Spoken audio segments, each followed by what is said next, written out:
Hey everyone, welcome back to the channel. Today I'm excited to share our recent cruise adventure filled with unexpected twists, a few laughs, and some lessons we learned along the way. So grab your life jackets and let's set sail.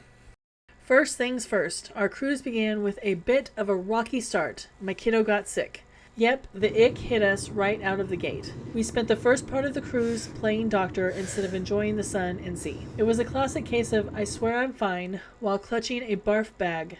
It started right before we got to the port and ended on the third morning. Travel stress is a real thing. But hey, we survived and there's nothing like a little drama to kick off a family vacation. Next on the list, those tiny seats. If you have big hips like me, you might want to be a little strategic. I learned that sometimes you might just want to ask for a chair without armrests.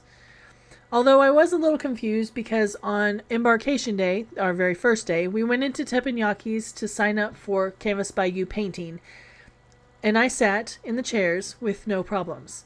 On day 2, our sea day, we had teppanyaki for dinner, and I was so uncomfortable in those exact same chairs. And then on the last day, we went to Teppanyakis yet again to paint, and again I had no issues sitting in the chairs. So it was a little interesting and confusing because I don't know why I didn't feel so comfortable the second time. I felt like I was trying to squeeze into a clown car at times. So remember, don't be shy, just ask, and you'll find a comfy spot to enjoy your meals. And then there was the issue of swollen feet. After a long day exploring, my feet were puffier than a marshmallow. It's actually pretty common, especially if you're indulging in the drink package. Hello, margaritas. At one point, my feet were so swollen I thought they were going to pop open. A little tip I picked up, ask for some ice to lay on your feet. It works wonders and can really alleviate the discomfort. Trust me, your feet will thank you.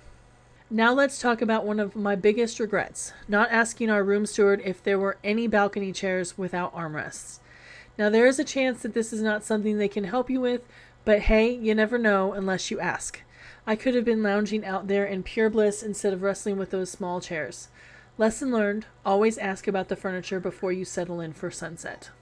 Moving on to the arcade. I had no clue that you either had to buy a package for the whole trip or pay per play. I thought I could just grab a day pass during the cruise after reading something about it being $15 a day. Spoiler alert, I was wrong. Only some people wanted to do the painting, so I thought, hey, the others could go to the arcade. But no, it was a one-time purchase on the first day. They did get to play some, but not as much as we thought they would have been able to. So we missed out on some epic gaming sessions. It was like finding out the ice cream shop was closed right as you're reaching for your wallet. Then there was the go-kart situation. We didn't know they stopped taking double riders almost 30 minutes before the time ended and started doing single riders before the posted time. We were all set to race, only to find out we were too late. This is one of those times where I'd say to make sure that you always check the schedule, but we did, and we were surprised when they had stopped doing double riding time before double ride time was up. To say we were disappointed is an understatement. Now here's another regret, not ordering room service at least once. With a sick kiddo and swollen feet, there were just times that we couldn't leave the room. Sure, it cost a bit extra, but my husband ended up playing delivery guy, carrying snacks back for those of us who were stuck in the room. He deserves a medal for that. If you're on a cruise, treat yourself to room service at least once. You'll thank me later.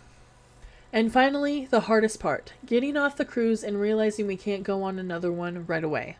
The post-cruise blues hit hard. It's like stepping off a roller coaster and realizing you have to wait in line again. So if you can, book your next adventure before you even leave the ship. So there you have it. Our cruise was filled with ups and downs, but we made some incredible memories along the way. If you're planning a cruise, keep these tips in mind. Don't forget to like, subscribe, and share your own cruise stories in the comments below. What were your favorite moments or mishaps? I'd love to hear them. Until next time, happy travels!